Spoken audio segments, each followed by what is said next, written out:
Because it was you, episode 19, the choice I don't know how to make. Wei didn't just walk away. He disappeared. At first, Chen thought he was imagining it. Wei missing from their usual lunch table. Wei slipping out of practice early. Wei walking the long way around the quad to avoid crossing paths. It was subtle, like someone slowly dimming a light in a room he didn't realize had gone dark. But soon, even Chen couldn't deny it. Wei wasn't trying anymore. He wasn't smiling. Wasn't teasing. Wasn't looking for him across crowded rooms. He was gone. And Chen had no one to blame but himself. Chen sat alone at the edge of the gym bench, his elbows resting on his knees, towel limp around his neck. The team laughed about something nearby, but the sound didn't reach him. His eyes kept flicking to the door, the one Wei used to burst through with hair still wet from a rushed shower, eyes lit like a firecracker. Today, that door stayed closed. He waited. Pretended to tie his shoe.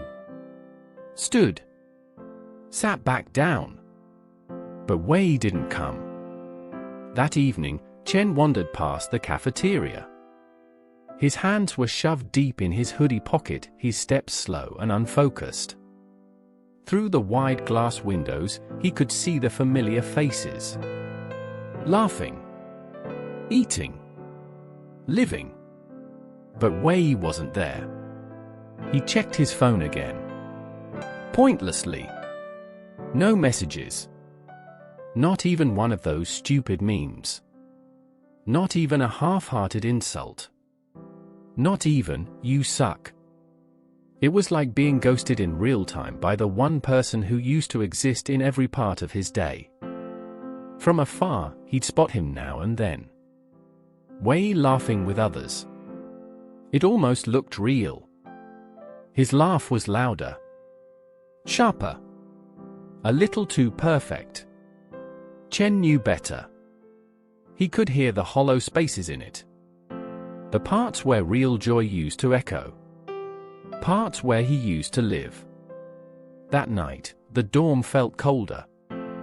Chen lay on his back in bed, staring at the ceiling fan spin. He could hear rustling from Wei's side. The faint sound of fabric, the creak of a mattress, the whisper of a sigh. But no words. He turned on his side, facing the wall. He couldn't even bear to look. Because if he did, if he looked and found Wei's back turned, curled up like he used to be when he was sick or sad, he wouldn't survive it. The next day at practice, Chen dribbled the ball mechanically. Pass. Run. Fake. Shoot. But everything felt off. He glanced across the court. Wei was there, moving sharp, clean, quiet. Like a machine. No playful elbows. No dumb bets. No silent glances across the court. Just a cold wall of distance. After practice, Chen stood near the bleachers again, towel around his neck, sneakers squeaking slightly on the floor as he shifted his weight. He didn't even know why he waited. Habit, maybe. Wei passed by, his jersey stuffed carelessly in his bag. Hey, dumbass, Chen tried, his voice deliberately light. Like nothing was broken. Wei glanced over. Smiled. Polite. Empty. Hey, he said. Then he walked away. Chen's fingers twitched. He didn't say anything else. The towel slipped from his shoulder and fell to the floor. He didn't bother picking it up. That night in the dorm, the silence was worse than anything they'd ever shouted. Wei curled on his bed with his hoodie pulled up and earbuds in, watching something on his phone. Occasionally, he chuckled, soft and distant. Chen didn't know if it was real or if he was trying to make him believe he was fine. Chen sat at his desk, eyes scanning a textbook he wasn't reading. He looked over, once, twice, 5 times, each time catching just the curve of Wei's back or the reflection of the screen in his dark eyes. He finally muttered, "You're annoying when you're quiet." Wei didn't look up. Didn't remove his earbuds. Didn't even flinch.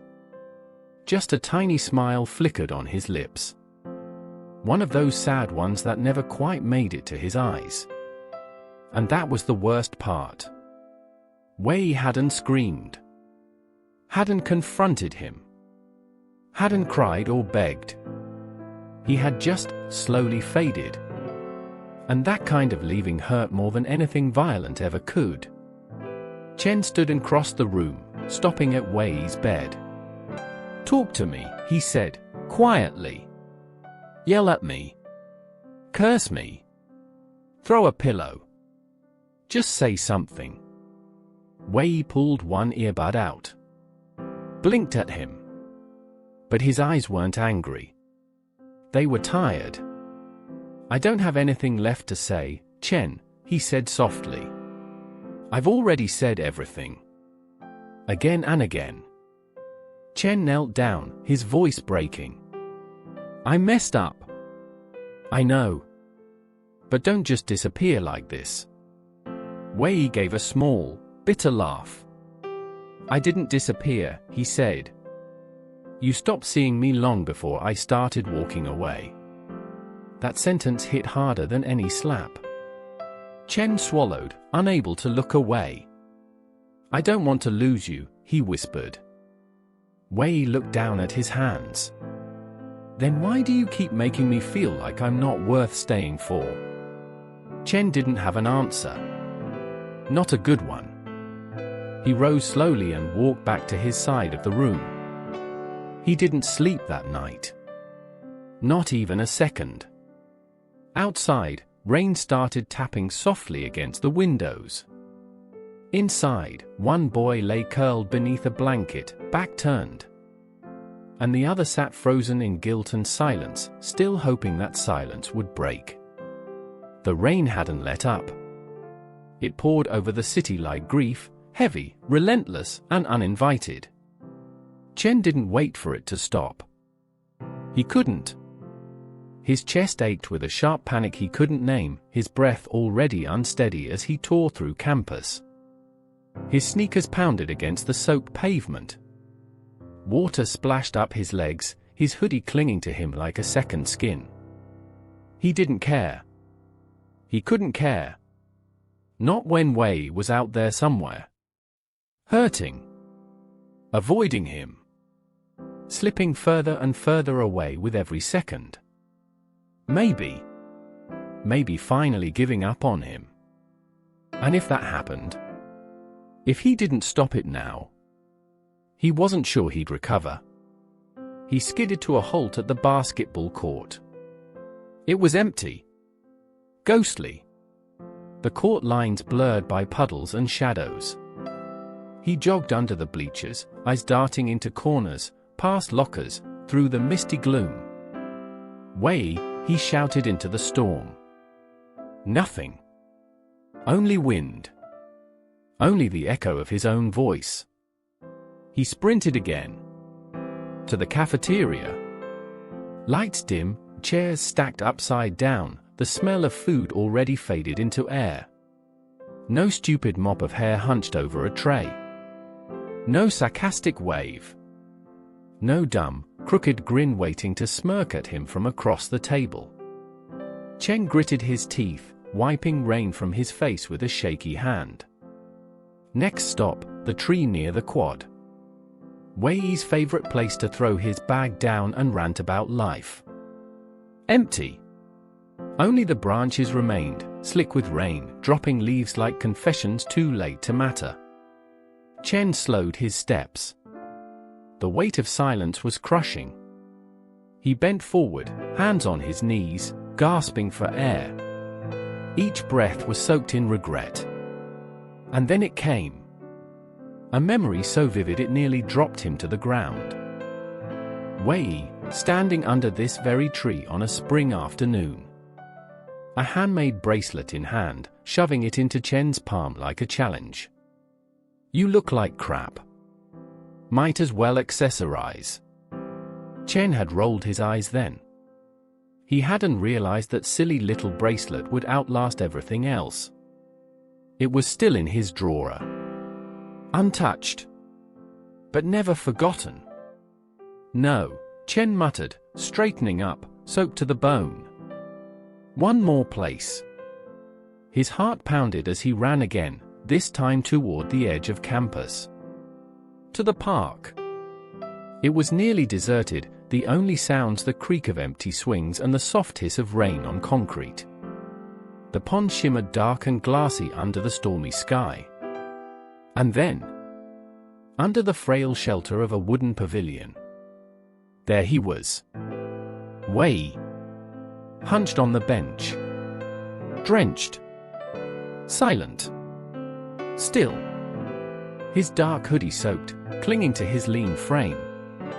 Hair dripping, bangs stuck to his forehead. He stared out at nothing, just the rain hitting the water in steady drops. Chen froze. His voice caught in his throat. "Wei." Nothing. Wei didn't turn. Didn't move. Didn't flinch. He just sat there. And that stillness. It scared Chen more than anger ever could. He took a slow step forward, shoes sloshing in the puddles. The wind tugged at the edges of his soaked sleeves. His breath came in uneven bursts.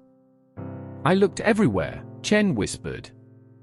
"The court, the cafeteria, the tree."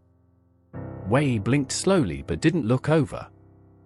"I thought you'd stop looking for me," he said, voice so quiet the rain almost swallowed it. "I didn't," Chen said. "I've just been stupid. I thought if I stayed silent, maybe you'd stay anyway." Wei gave a soft, bitter huff. "That's not how people stay, Chen."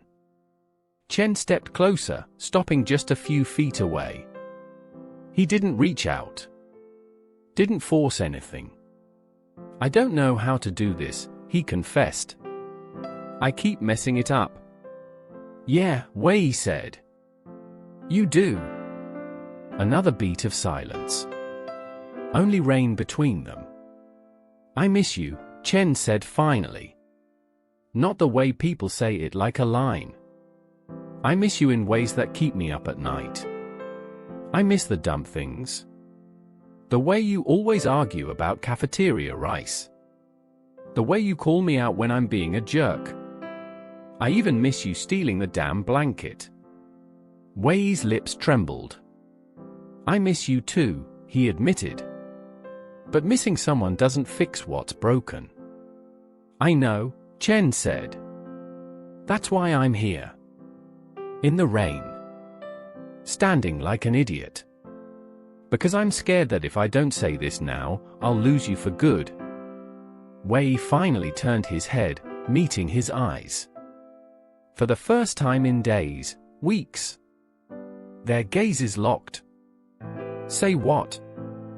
Wei asked, his voice raw. Chen's eyes softened. "That I'm sorry.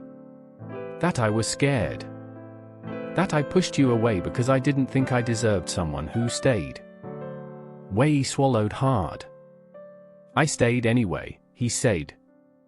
"Until you made me feel like staying was a mistake." "I'll never make that mistake again," Chen promised. "But I can't ask you to believe me. I can only show you." "How?" Wei asked, blinking away tears. Chen stepped into the pavilion, just enough to shelter them both. He reached into his hoodie pocket, pulled out something small, held it out in his open palm.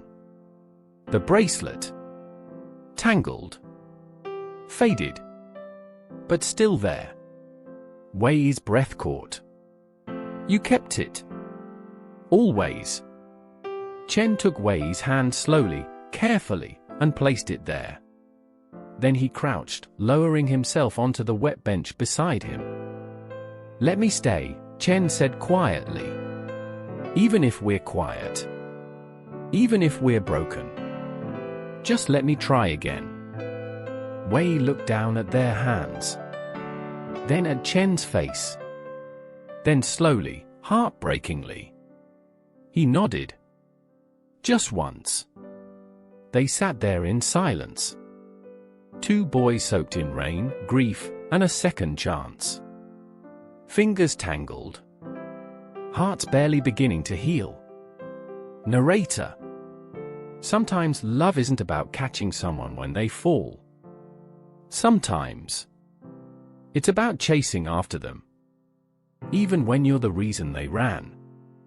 And standing there, soaking wet, heart wide open, until they decide whether you're worth being found. Thank you for watching episode 19 of Because It Was You.